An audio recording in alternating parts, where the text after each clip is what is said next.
The kingdom of Zubair stood vast and golden under the African sun, a land of fierce warriors, wise elders, and a palace so grand that its marble pillars could be seen from miles away. Every morning, drums echoed from the palace gates, calling the guards to their posts and the servants to their duties. King Zubair ruled over this land, a man whose name inspired both loyalty and fear. His voice could silence 100 men, his eyes could command an army. Yet behind his power was a temper that knew no mercy. Those who pleased him were showered with gold, but those who angered him, even by mistake, would taste punishment sharper than a blade. Among his hundreds of servants was one young man who never sought gold, never sought favor, only peace. His name was Tariq. He was no more than 20, quiet and humble, his hands rough from hard labor, his eyes kind and honest.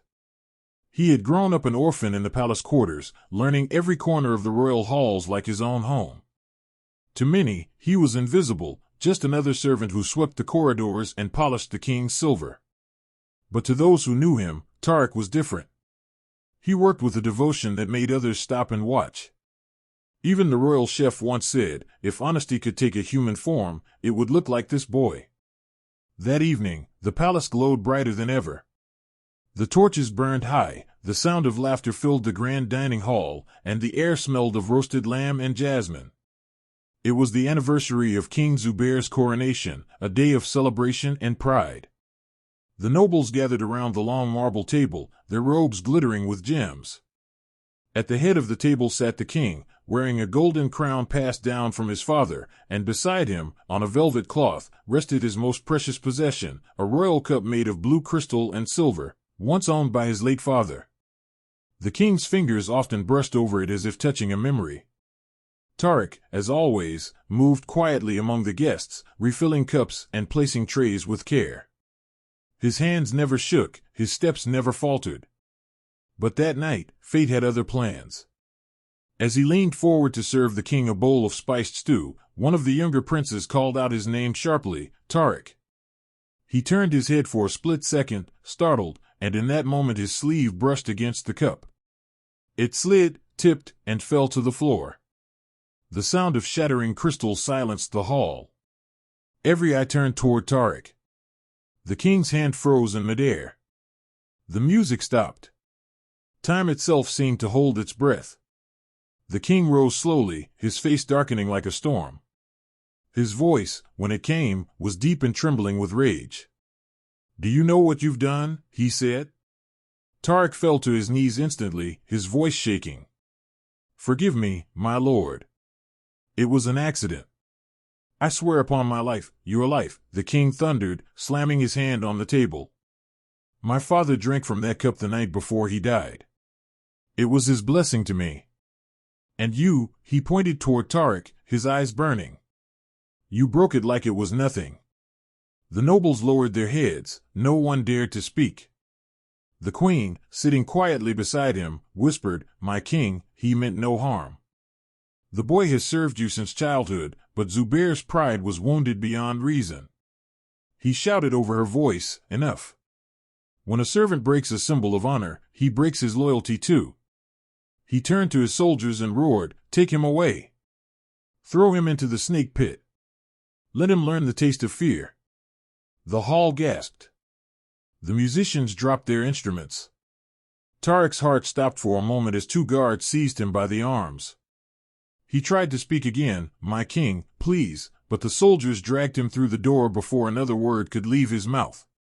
The queen stood, her eyes wet, but even she knew, when King Zubair was in his rage, nothing could stop him. The corridor that led to the snake pit was silent except for the echo of boots and the faint hiss that came from deep below the palace. The pit was an ancient part of the kingdom, a dark stone chamber where giant snakes were kept, a symbol of royal punishment. Many whispered that no one ever came back from it alive. As the guards reached the edge, Tariq looked down into the shadows and felt his knees weaken. "Please," he whispered, "I never meant to dishonor him." One of the guards, older and kind-eyed, hesitated. "I know, boy," he said softly, "but orders are orders." With one final push, Tariq was thrown down into the darkness. He hit the ground hard, his back scraping against the rough stone. The air was thick and humid. He heard the slithering of scales moving around him, slow, heavy, hungry. He crawled back until his shoulders met the wall, his eyes wide in terror. Above him, the wooden lid slid shut, and the world went black. That night, while the palace above returned to its music and laughter, Tariq lay alone in the pit, his breath trembling. The snakes coiled near him, their tongues flickering in the dark. He pressed his hands together and whispered a prayer, not for life, but for forgiveness. He thought of the king's face, the years he had served faithfully, the times he had cleaned that very cup with his own hands. He thought of his mother, whose voice he barely remembered, telling him as a child, "If the world wrongs you, don't wrong it back." He closed his eyes and waited for the bite that never came. The snakes moved closer, circled him, then slid away into the corners, leaving him untouched. Hours passed. The moonlight slipped through a crack above, painting a pale stripe on the ground beside him. Tariq realized he was still alive, and in that strange moment, fear turned to peace. He whispered again, "If I am meant to die, let it be in truth, not in anger." And in that silent pit, beneath a palace built on pride, a servant's spirit found something the king had long forgotten: mercy. The night passed slowly, each hour stretching like a lifetime. Tariq sat against the cold wall of the pit, his knees pulled close to his chest. The air smelled of damp earth and old bones. He could hear the faint movement of the snakes, long, slow breaths against the stones, as if the pit itself were alive. Yet none of them touched him. They slithered past, brushing his ankles lightly, their scales cool against his skin, but they did not strike. In that darkness, he began to whisper to himself, not out of fear now but out of wonder. "Why am I still alive?" he murmured.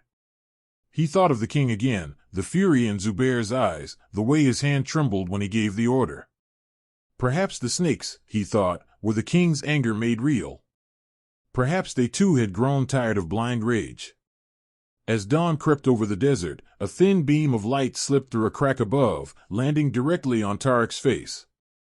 He looked up, his eyes swollen from sleeplessness, and felt tears run down his cheeks. "If you kept me alive," he whispered to the sky, "then show me what for." When the guards came that morning, they expected a corpse. They pulled away the lid of the pit cautiously, spears ready. What they saw made them freeze in disbelief.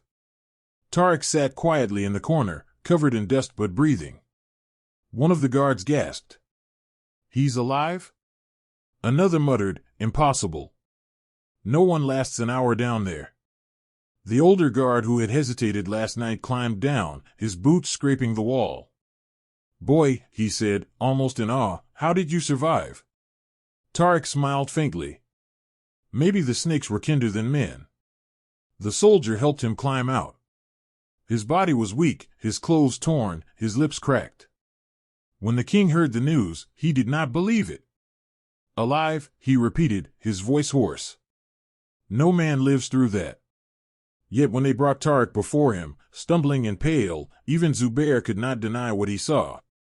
The hall fell silent again. For a moment, something like guilt flickered across the king's face, but his pride quickly buried it. "It seems death refused you," he said coldly. "Then let exile take its place. I never want to see your face again." Tariq bowed low, his eyes steady. "As you wish, my king." They released him outside the palace gates before noon. The sun burned bright above, and the sand beneath his feet shimmered with heat. Tariq turned once to look back at the palace, the golden domes, the banners fluttering, the guards standing tall on the walls. It had been his home since he was a child, yet now it felt like a memory fading too quickly. "May peace remain with those inside," he whispered, even though none could hear him. He began to walk, one slow step at a time, through the desert road that led to nowhere in particular. Hunger bit at his stomach, and his throat was dry, but his heart felt strangely light. He had survived death itself. With every mile, the walls of the palace grew smaller behind him, until they were swallowed by the horizon. That night he found shelter beneath a cluster of acacia trees. He drank from a small stream and washed the dust from his face. As he looked at his reflection in the water, he barely recognized himself. The boy who once served kings was gone. What stared back was a man who had looked into the eyes of death and found mercy. Days turned into weeks as Tariq wandered from one village to another. He begged for food, worked for shelter, and offered whatever help he could, carrying water for old women, repairing roofs, tending to wounded animals. People began to notice his quiet gentleness. "He looks like someone who's seen too much," an old farmer said one day, handing him bread. Tariq only smiled. In his journey, he began to study the plants and herbs of the land, leaves that could cool fever, roots that could stop bleeding, flowers that soothed the mind. Once, he saw a shepherd treat a snakebite with a mixture of crushed bark and honey. Tariq memorized every step. Each encounter taught him something new, as if fate itself was guiding him toward a purpose he did not yet understand. And each night before sleeping, he would close his eyes and whisper the same words, "Thank you for another day." Slowly, the boy who had been thrown into the snake pit was becoming someone else entirely, a man who understood that life's deepest strength often grows from its cruelest wounds. Months later, word of his survival reached the edges of the kingdom. Some called it luck, others called it a miracle. In the palace, the story was told in hushed voices, the servant who lived through the pit. King Zubair forbade anyone to speak of it, but sometimes at night, when the palace grew quiet, he found himself staring at the empty corner of the dining hall where the cup had once rested. His anger no longer felt righteous, it felt heavy. He remembered the look on Tariq's face, not hatred, not fear, just sorrow. The memory haunted him, but he buried it beneath royal duties and the noise of war councils. Meanwhile, far away in a small forgotten village surrounded by tall grass and red soil, Tariq built a tiny hut with his own hands. He planted herbs around it, kept jars of oil and honey, and treated anyone who came in pain. The villagers began calling him the healer who lived. He never took payment, only gratitude. When asked where he came from, he always answered softly, "From a place where anger once ruled. But I serve peace now." And under the same sky that had once watched him fall into darkness, he found light again, not the light of gold or kingship, but the quiet light of purpose. Tariq's hut stood on the edge of the village, a small shelter made of mud walls and a roof thatched with dry grass, surrounded by wild herbs and the soft hum of bees. The air there was different, gentler, freer, carrying the smell of soil after rain and the laughter of children running barefoot through the fields. For the first time in years, Tariq slept without fear. Each morning he rose before the sun, gathered water from the stream, and walked through the forest collecting roots and leaves. The villagers had begun to visit him quietly, at first with doubt, then with faith. An old man came limping with a swollen leg. Tariq crushed a handful of neem leaves, mixed them with oil, and wrapped them in cloth.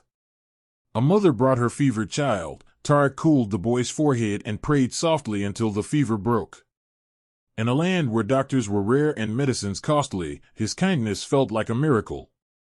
Yet, he never spoke of magic, only of patience, trust, and God's will. When people tried to offer him coins or gifts, he would shake his head. "The one who heals is not me," he would say with a smile, "I only remind the body how to remember peace." His gentle nature spread through the village like sunlight through leaves, and soon, people began calling him Hakim Tariq, the wise healer. But at night, when the world slept, he sometimes sat by the dim glow of an oil lamp and stared at the broken cup he had bought from the market, the one that reminded him of his past. It wasn't made of crystal or silver, just clay and cracks, but he kept it beside his herbs. It reminded him that even broken things can hold water again, if treated with care. Years passed like pages turned by the wind. The boy who had once been a servant of the palace had now become the healer of the poor. Villagers traveled from faraway lands just to seek his help. He listened to every story, stories of pain, loss, and love, and answered them not only with medicine but with words that soothed the heart. "Do not curse the storm," he once told a grieving widow, "for sometimes it clears the sky." Children followed him through the forest, learning to recognize the scent of each plant, basil for the chest, turmeric for the skin, and ginger for the blood. He taught them gently, saying, "Everything that grows from the earth has a purpose, just as every wound has a lesson." And though the villagers adored him, Tariq never let pride touch his heart. He wore the same simple tunic, ate what others ate, and lived among them as one of their own. Sometimes travelers passing through the village asked if he had ever lived in the palace, for they had heard whispers about a servant who survived the snake pit. Tariq would only smile faintly and reply, "I once served a king, yes, but now I serve the people." Yet, deep inside, there was still a quiet ache, not bitterness, not anger, but a longing to believe that the king who had once condemned him might someday learn what mercy truly meant. Each night before he slept, he looked at the sky, at the same stars that shone above the palace, and whispered, "May you find peace too, my king." The words were carried away by the wind, lost among the whispers of the desert. Then, one evening, something strange happened, an event that would become the first thread connecting his old life to his new one. A group of soldiers arrived at the village gate. Their armor was dusty, their faces weary from travel. The villagers froze in fear, thinking the king had sent them to collect taxes or punish someone. But when Tariq approached, the soldiers bowed slightly, a gesture of respect, not threat. Their leader stepped forward and said, "We were told there is a healer here who can cure the incurable." One of the soldiers carried a wounded man on a stretcher, bitten by a desert serpent, his skin pale, his breath shallow. The poison had spread fast, and death was only moments away. Tariq knelt beside him without hesitation.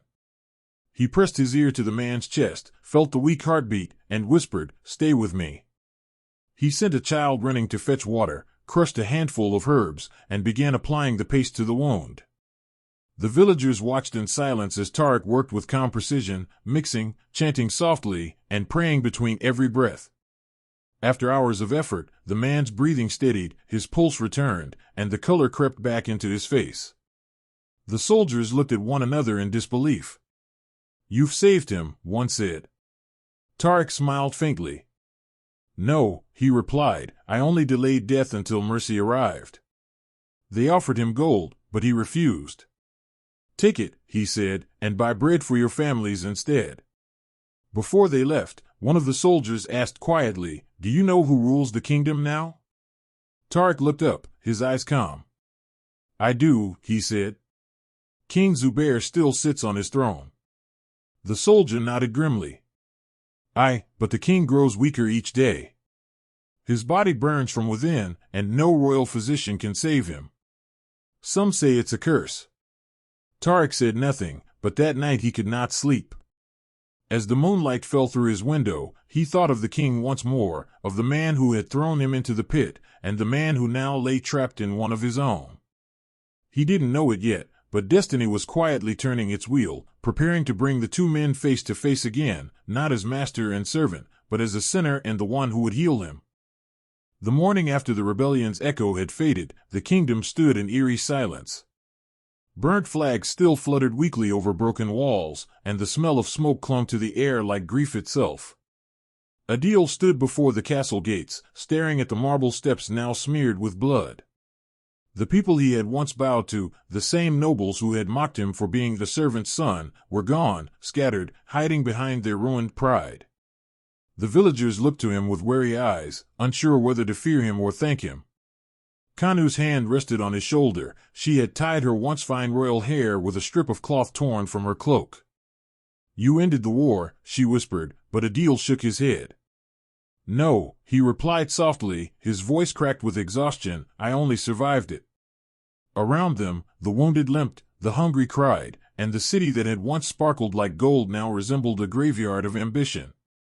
Adil gathered the surviving soldiers, not as a king, but as a man who had seen too much death. "We rebuild," he said simply. "Not for the crown, not for glory. For the people who have no one left to fight for them." And so began the slow, painful rebirth of a kingdom torn between guilt and gratitude. Weeks turned into months. The palace that once rang with arrogant laughter now echoed with the sound of hammers and chisels.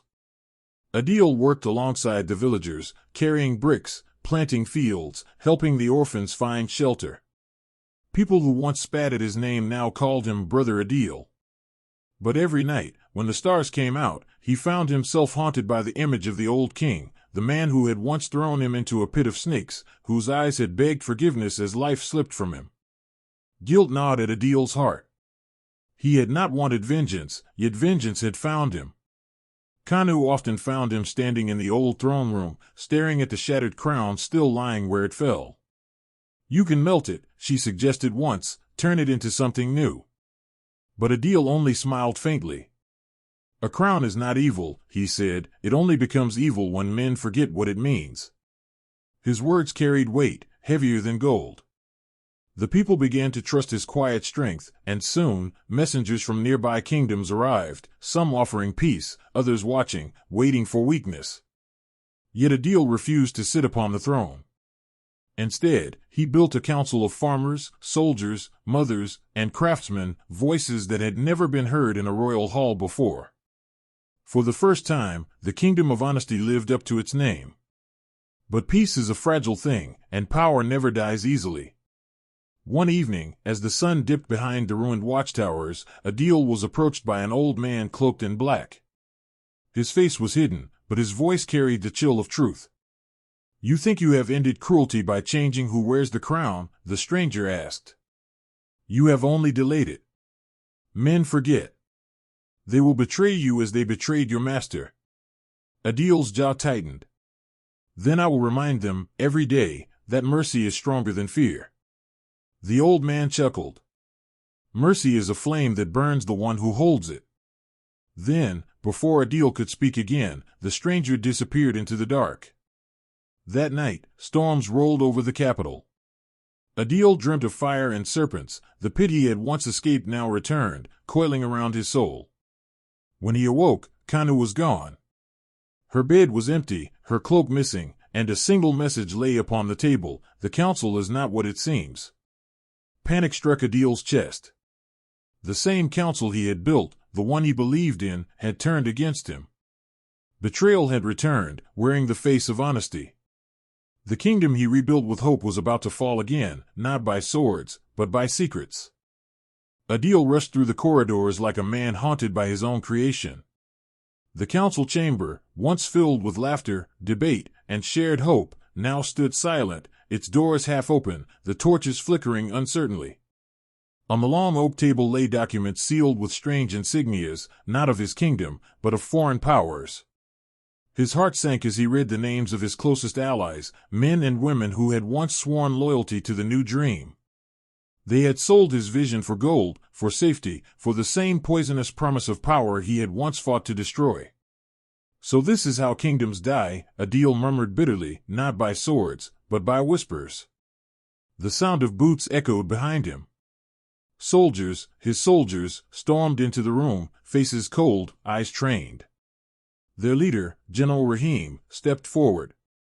"By order of the council, Adil of the Plains, you are under arrest for treason against the new state."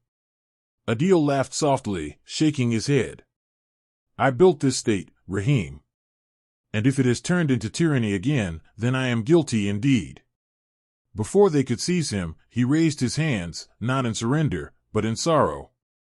"Don't chain me," he said. "You've already chained the kingdom's heart."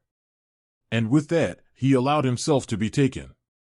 They imprisoned him in the same dungeon where he had once been thrown as a servant, the pit of silence and snakes now nothing more than a dark reminder of his past. He sat there for hours, maybe days, time lost meaning. Every drop of water that echoed through the cell sounded like judgment. When the door finally opened, it wasn't Rahim who entered, nor one of the council members. It was Kanu.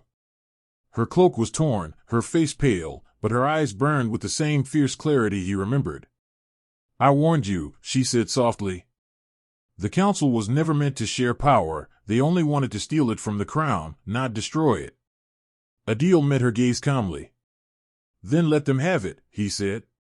"If they believe they can rule through deceit, the people will see. Truth has a way of crawling out, even from beneath rubble." She knelt before him, slipping a small dagger from her sleeve, the same dagger Adil had once taken from the king's chamber years ago. "This time, you can escape," she whispered. "There's a secret tunnel under the east wall." Adil looked at the blade, then back at her. "No, Kanu. I won't run again. If I vanish, the truth dies with me." Her eyes welled with tears. "Then what will you do?"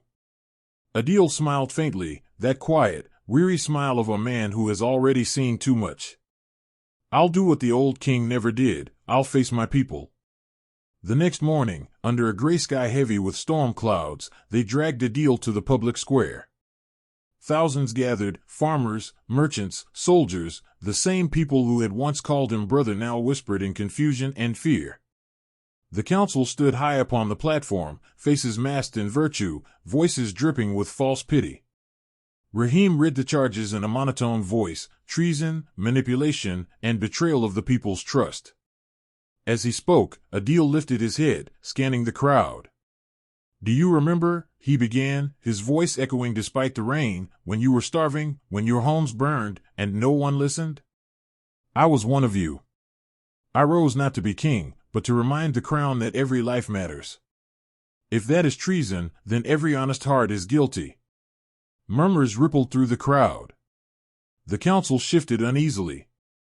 Kanu stood among the people, tears mixing with the rain, her eyes locked on him. "You can silence me," Adil continued, "but you cannot silence truth. It will haunt you, even after the stones of this palace crumble." At that, Rahim hesitated, his sword trembling slightly. The council members shouted, demanding order. But the crowd, the same broken people who had once feared the palace, began to shout too, louder, angrier. "Let him speak.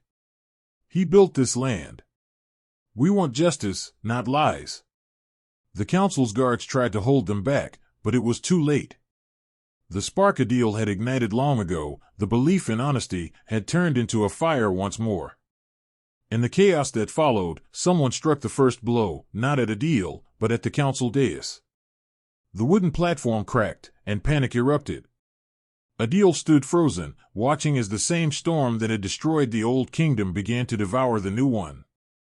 Rahim turned to him, voice desperate. "Adil, stop them. They'll burn the city." Adil's face softened with tragic calm. "I can't stop truth once it begins, Rahim. I only ever asked them to see." Then, without another word, he walked toward the edge of the platform, raised his hands to the crowd, and shouted, "No more blood. Not in my name." But the wind drowned his words. The mob surged forward, tearing through banners, breaking the symbols of authority. In the confusion, Kanu fought her way toward him. When she reached him, he was standing by the broken crown that had fallen to the mud, staring down at it as if it were an old friend.